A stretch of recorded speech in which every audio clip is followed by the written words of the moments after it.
dapat di email atau di your package tertunda. Ini nggak bisa dikirim, alamatnya nggak jelas. Jangan suka dibalas. Banyak yang lu model begitu.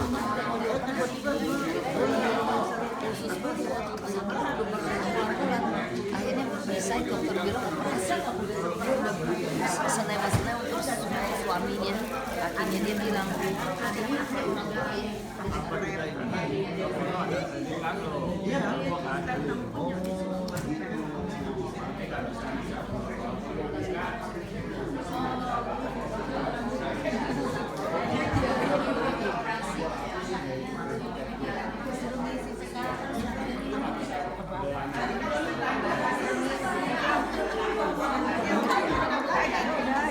Biasanya banyak pakai kredit card, saya nggak pakai online.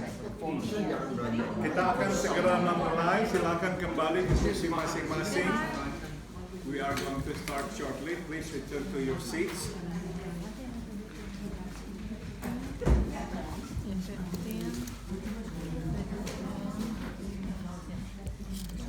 Mari kita buka Injil Yohanes pasal 1. Please turn your Bible to the Gospel of John chapter 1. Kita membaca ayat 15 hingga ayat 17. And we are going to read from verse 15 to verse 17. Injil Yohanes pasal 1 ayat 15 hingga 17. The Gospel of John chapter 1 verse 15 to verse 17. Mari kita membacanya bersama-sama. Let's read this together. Yohanes memberi kesaksian tentang dia dan berseru katanya, "Inilah dia yang kumaksudkan ketika aku berkata, kemudian daripadaku akan datang dia yang telah mendahului aku, sebab dia telah ada sebelum aku. Karena dari kepenuhannya kita semua telah menerima kasih karunia demi kasih karunia. Sebab hukum Taurat diberikan oleh Musa, tapi kasih karunia dan kebenaran datang oleh Yesus Kristus." Mari kita masuk dalam doa. Let us pray. Kami berterima kasih Engkau bersabda kepada kami lewat firman-Mu.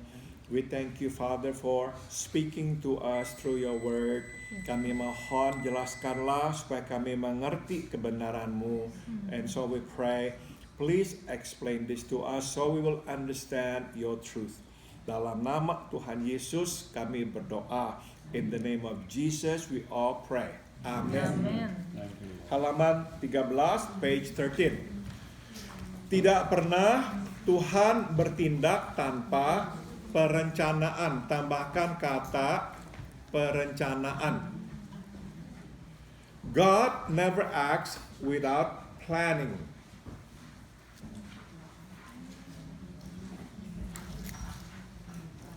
Sambung. Tidak pernah Tuhan bertindak secara mendadak hanya untuk memenuhi kebutuhan sesaat atau kepentingan mendesak. God never acts suddenly just to meet a need or a urgent interest or urgent matter. Tidak. Jadi saudara, stop dulu. Tuhan tidak pernah gugup, ya. God is never shocked, startled, or stutter. Tidak pernah. Sebab dia tahu dan dia merencanakan semua. Because he knows everything and he has a plan for everything.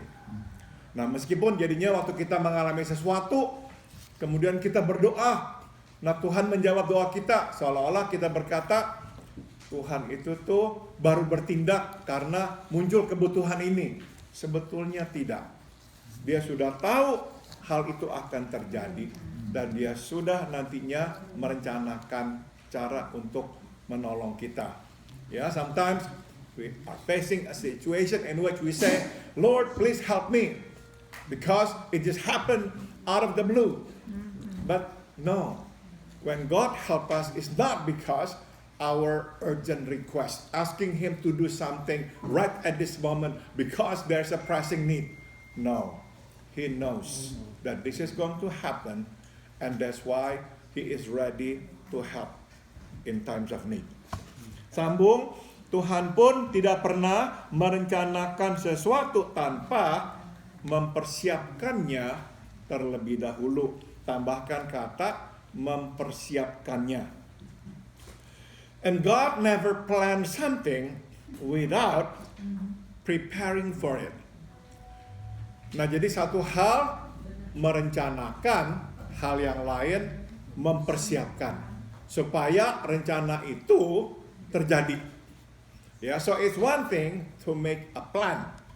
Another thing is to prepare it so that the plan will become a reality.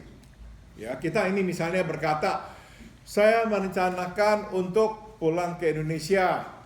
Nah, saudara, itu rencana. Kita mesti mempersiapkannya, mesti membeli tiket, ya, mesti mungkin juga mempersiapkan tempat tinggal di sana. Suppose we say, I would like to go back to Indonesia. That's a plan. We need to make preparation for that plan to happen. We must buy the tickets. Perhaps we must book the reservation or make reservation of the accommodation. So Tuhan pun begitu. And that's how God works.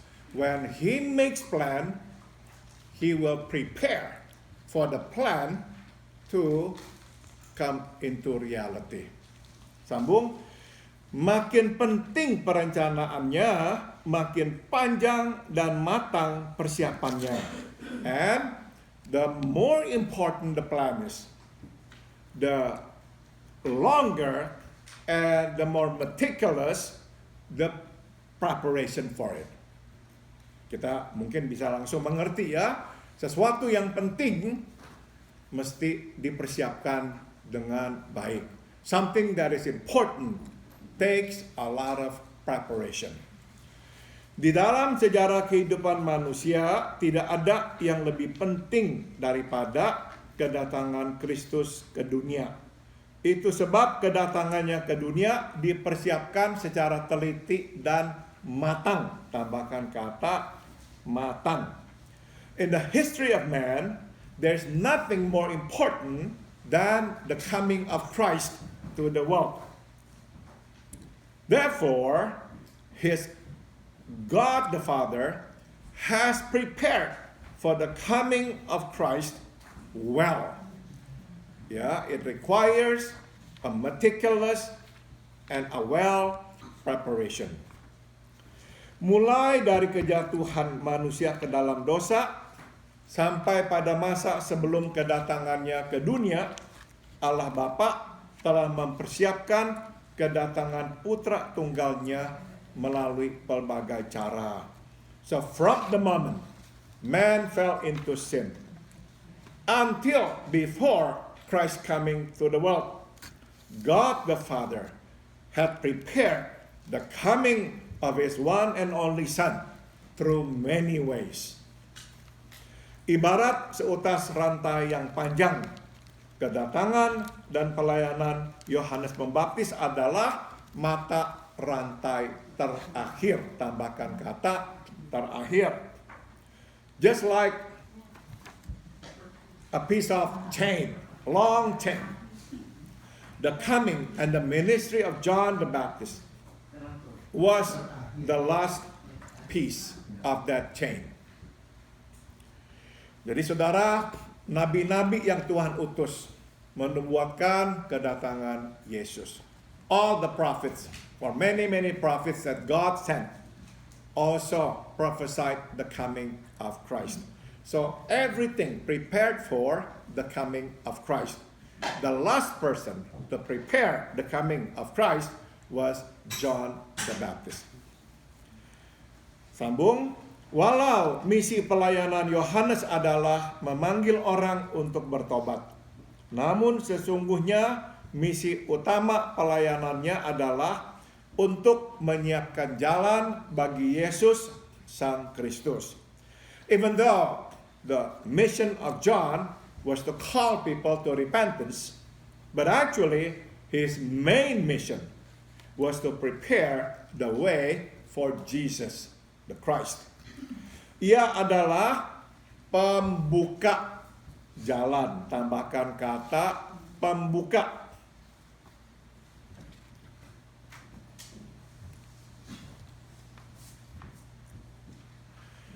Sekaligus penunjuk. Tambahkan kata penunjuk.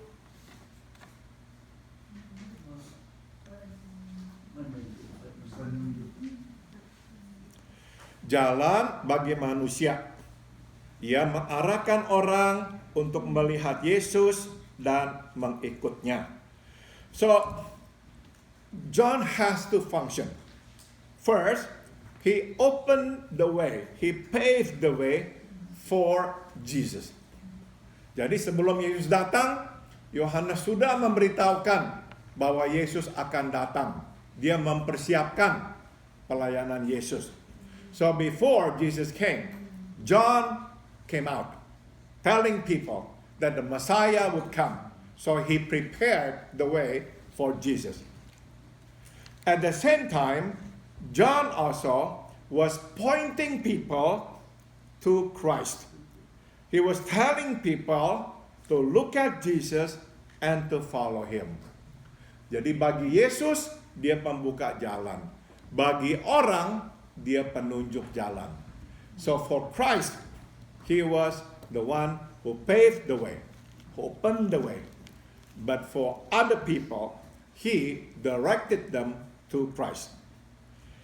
Pertama, di dalam rangka menunjukkan jalan kepada Yesus, Yohanes memperkenalkannya. Tambahkan kata memperkenalkannya kepada mereka. So, in the context of showing people the way to Jesus, John introduced Jesus to them. Mari kita lihat apa yang Yohanes lakukan untuk memperkenalkan Yesus. Now let's see what John did to introduce Jesus, to make Jesus known to people. Pertama, Yohanes memperkenalkan Yesus bukan saja sebagai seseorang yang jauh lebih besar daripadanya, tapi juga sebagai seseorang yang bukan berasal dari dunia. First, John introduced Jesus not only as somebody who was greater than he, but also as somebody who was not of the world. Yohanes berkata, dia yang datang sesudah aku telah mendahului aku, sebab dia telah ada sebelum aku. See, John says here, he who came after me had preceded me because he was before I was. Secara fisik, Yesus datang setelah, tambahkan kata setelah, Yohanes. Karena ia lahir setelah Yohanes. So physically, Jesus came after John because he was born after John. Namun secara rohania, Yesus telah ada sebelum, tambahkan kata sebelum.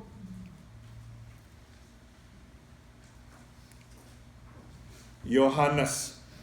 Sebab sebagai Allah anak, ia telah ada pada mulanya. Tambahkan kata pada mulanya. But spiritually, Jesus had been before John was. Because as God the Son, he was in the beginning. Jadi saudara, waktu Yohanes memperkenalkan Yesus, dia memperkenalkan Yesus bukan saja sebagai sosok yang lebih besar daripadanya, tapi juga sebagai sosok yang bukan berasal dari dunia. So when John introduced Jesus to the people, he was telling them that Jesus was not only greater than he, but that he was not of the world. Why? Because John said, he came after me. He was born after John. But he preceded me because he was before I was. Dia datang setelah aku, tapi dia mendahului aku sebab dia telah ada sebelum aku ada. Waktu dia berkata begitu, sebetulnya Yohanes berkata, yang aku perkenalkan bukan dari dunia. By saying that, indirectly he was telling the people that the man that I am introducing to you is not of the world. Mari kita sambung lagi. Kedua, Yohanes memperkenalkan Yesus sebagai sumber anugerah. Tambahkan kata sumber.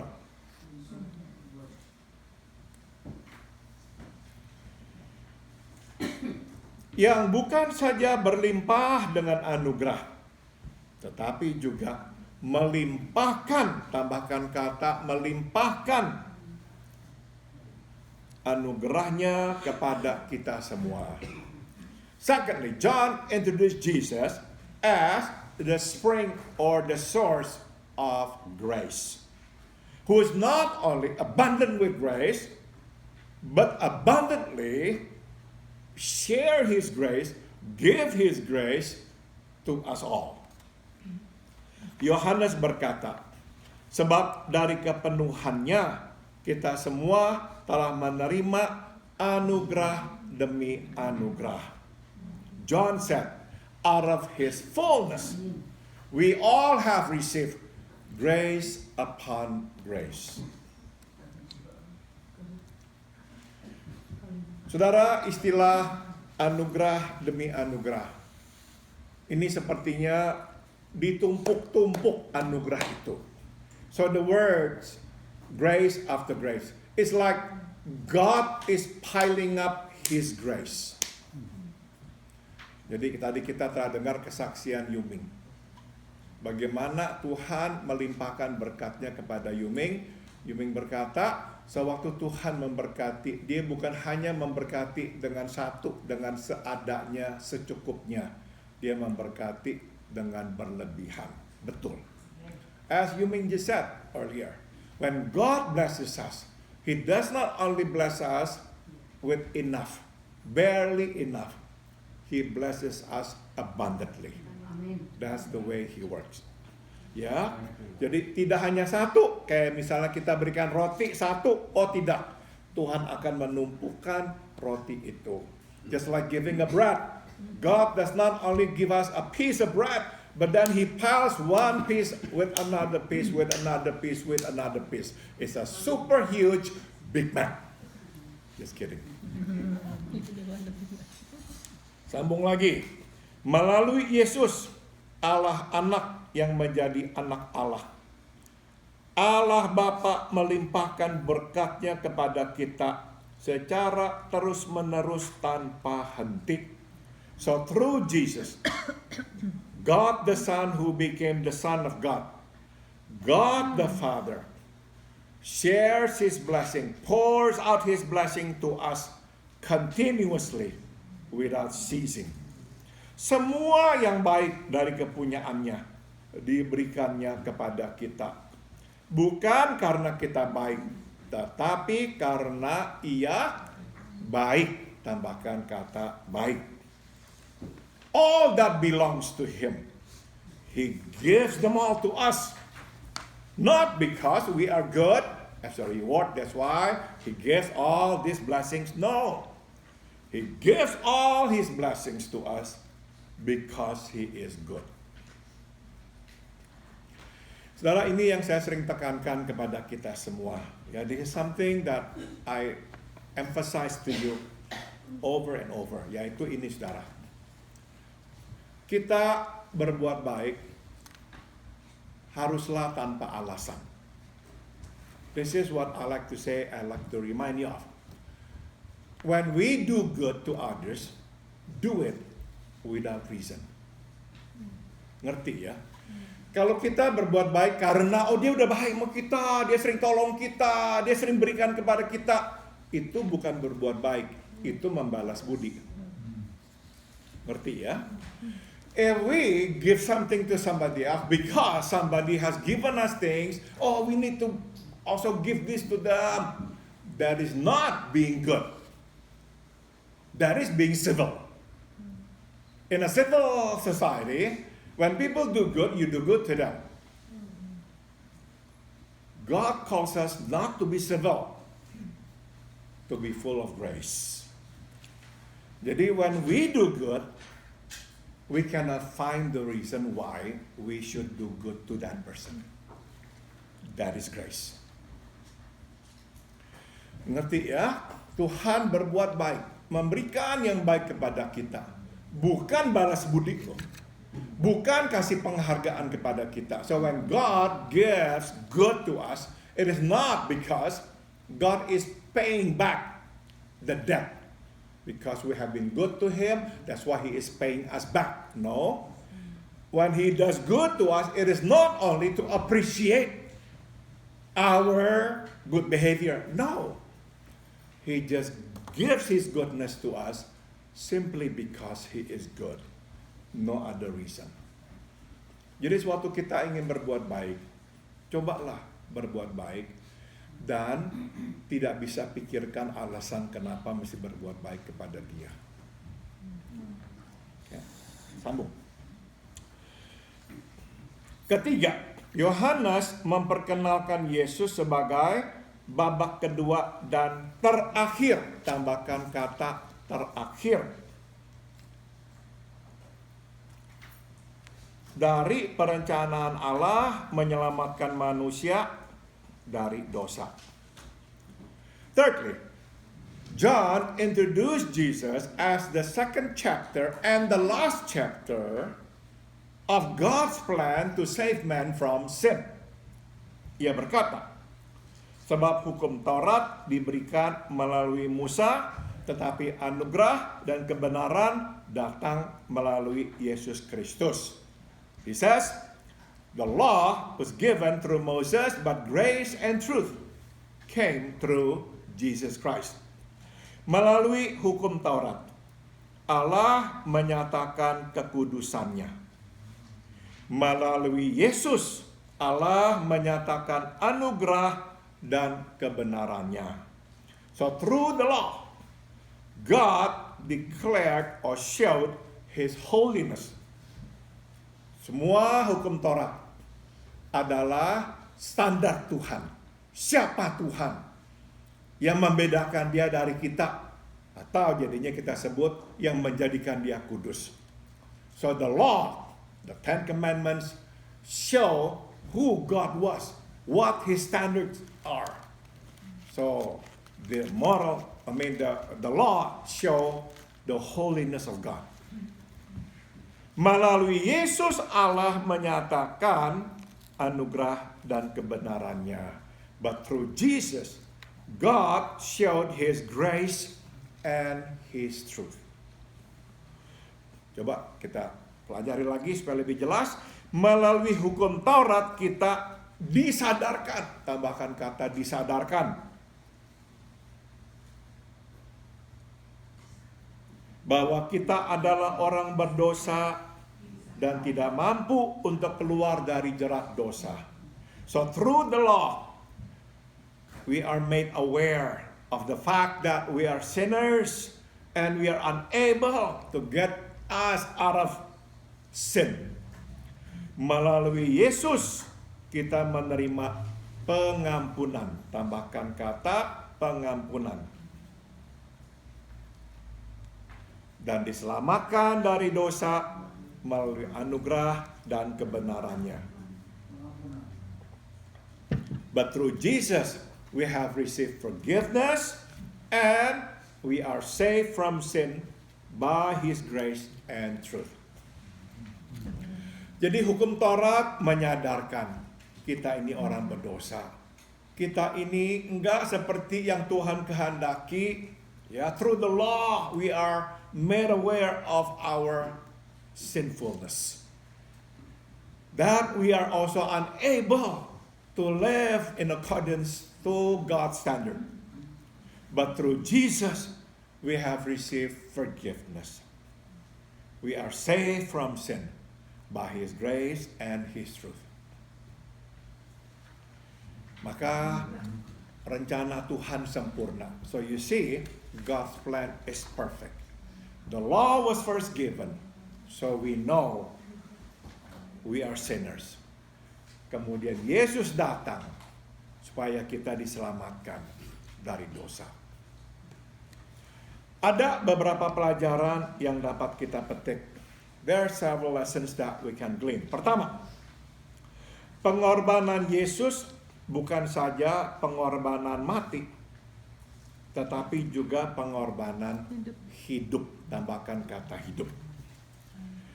First lesson that we can learn is this. The sacrifice of Jesus is not only a death sacrifice, but it's also a sacrifice of life. Selama lebih dari 30 tahun, Allah Anak membatasi, tambahkan kata membatasi,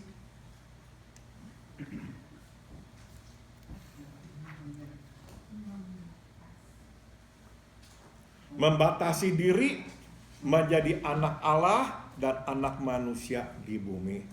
For more than 30 years, God the Son limited Himself, constricted Himself to become the Son of God and the Son of Man on earth. Untuk itu, Ia harus mengosongkan, tambahkan kata mengosongkan dirinya.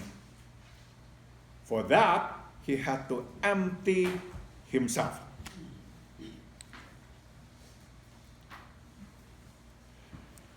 Sambung, tidak setiap kita dipanggil menjalani pengorbanan mati. Namun, kita semua dipanggil untuk menjalani pengorbanan hidup, yakni mengosongkan diri. Not every one of us is called to make a sacrifice of death. Jadi artinya mati buat Tuhan. Tidak. But every one of us is called to make a sacrifice of life.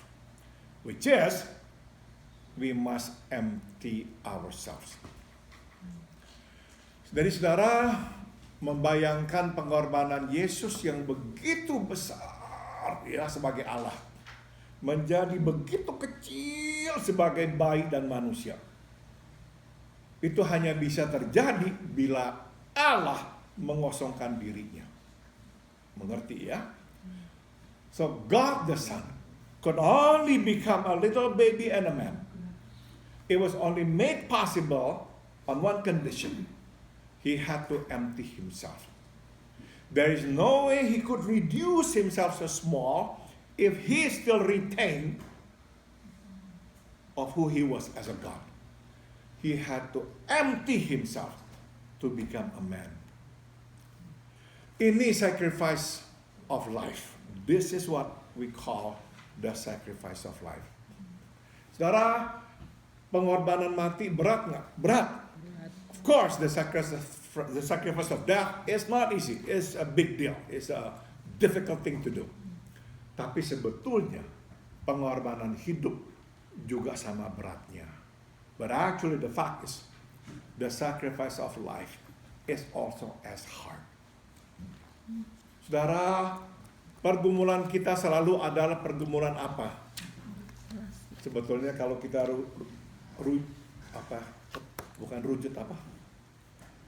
kerucutkan ya.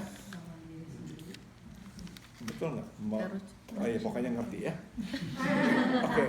If we narrow it down, it boils down to this: whether or not we still exist. Itu dia. Kalau kita narrow it down, it boils down to whether or not we still exist. Kita masih ada nggak? Yang Tuhan mau adalah kita tidak ada lagi. What God wants is we no longer exist. Benar-benar we no longer exist.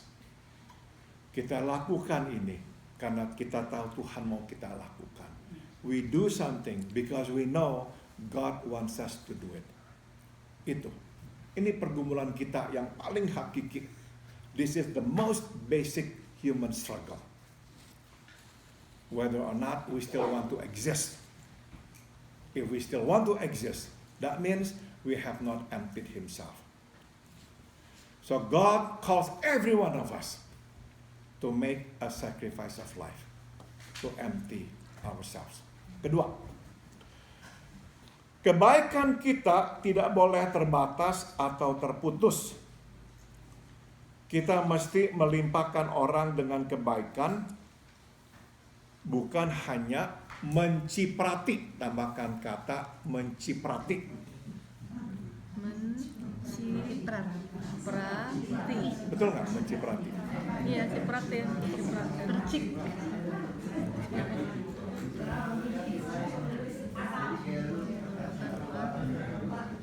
Passion yang satu itu yang kita menaruh sama dengan harga diri kan, jadi kita itu udah nggak ada harga, yang suka gue siapa gitu. Sama. Okay, the second lesson we can glean is this. Our goodness, our kindness to people shall never stop. It has to be continuous. We must bless people abundantly. We should not only sprinkle people with our kindness. We must rain them with our kindness. Saudara, yang paling gampang di dunia adalah berbuat baik secukupnya. The easiest thing to do in this life is just to be good enough. Just to be good enough. Karena waktu kita tahu kita telah berbuat baik, kita telah baik secukupnya, kita merasa diri baik. You see what I'm saying? If we are good enough, we do good enough, we feel that we are good enough. Good enough to God. God does not call us to be good enough. God calls us to be exceedingly good. Makanya konsep ini ya, grace upon grace. This is where it came from. Grace upon grace. Out of His fullness, we have received grace upon grace. Jadi, jangan hanya menciprati orang dengan berkat, dengan kebaikan. Ya, limpahkan orang dengan berkat. So do not only sprinkle our kindness, our goodness to others. Shower them, rain them, and without ceasing. Saudara, kata grace upon grace berarti tidak pernah berhenti. Grace upon grace means it never stops. Saudara, gampang kita berbuat baik, setelah itu berkata, saya stop. Kan udah berbuat baik, ya udah cukup lah. Stop. God does not know the word stop. When He wants us to do good, He wants us to do good always. Doesn't stop. Do not stop. Okay? Ketiga, terakhir. Anugerah harus dijaga oleh kebenaran. Anugerah tidak boleh melanggar. Tambahkan kata melanggar. Pagar kebenaran.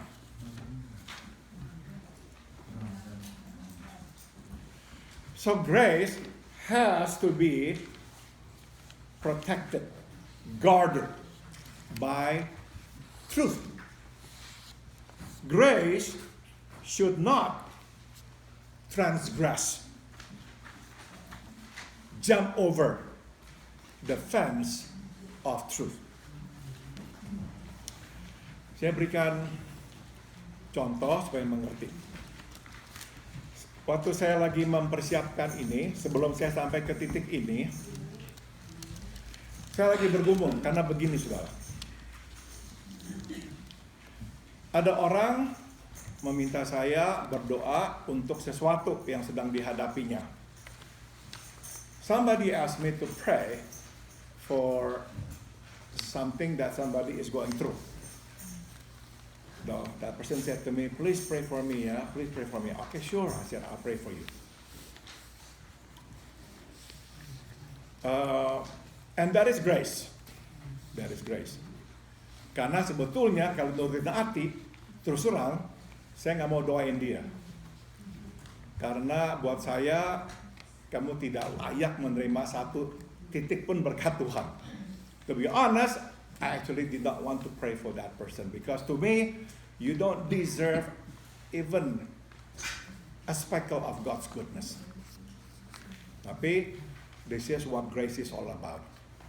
It is to be given to somebody who does not deserve it. Jadi saya benar-benar berdoa supaya orang itu tertolong dan mendapatkan apa yang dia minta dari Tuhan. Kemudian saudara, tiba-tiba orang itu menghubungi saya kembali. Meminta saya berbuat sesuatu yang sebetulnya berbohong. And then the other day, that person called me again and asked me to do something for that person that would be a lie. Saudara, saya kasihan, terus terang, iba, karena saya ngerti. Ya, ini kebutuhan yang besar, perlu ditolong. Tapi saya tahu, kalau saya melakukan yang dia minta, saya berbohong. I felt bad because I had compassion. I had compassion for that person. I understood that it was a great need, so I understood the urgency, and I really wanted to do something to help. But if I did it, I would actually lie. Jadi akhirnya saya katakan, maaf, saya tidak bersedia. Karena kalau saya lakukan itu, saya berbohong. So I said, I'm sorry, I cannot do it because I would lie. Dia terus ngomong yang sama 3-4 kali, minta yang sama. Dan saya terus menjawab, maaf saya tidak bisa karena saya akan berbohong. Ya, 3-4 times that person repeated the request. And 3-4 times I said no because I would lie. Udah. Lega saya. Setelah saya berkata begitu, I felt relief after I said that to that person. Setelah saya taruh telepon, saya baca, saya siapkan, ini yang saya harus tulis. Right after I hang up, I prepared this Bible study and I came to this point. Then I understood. God just gave me a test. If you flunk that test, you should not write this. Because your grace jumped over the fence of truth. Your grace transgressed the fence of truth. Jadi saudara, kadang susah. Kita ini mau beranugerah, tapi akhirnya terobos kebenaran. Kita berbohong. So, I do understand how difficult it is sometimes. Because of grace, we want to do something, but sometimes we cross over. We transgress the fence of God's truth. Jadi, anugerah mesti selalu dipagari oleh kebenaran. So, grace has to be guarded, railed by the truth. Selesai? Ada yang mau tambahin atau mau bertanya, silakan.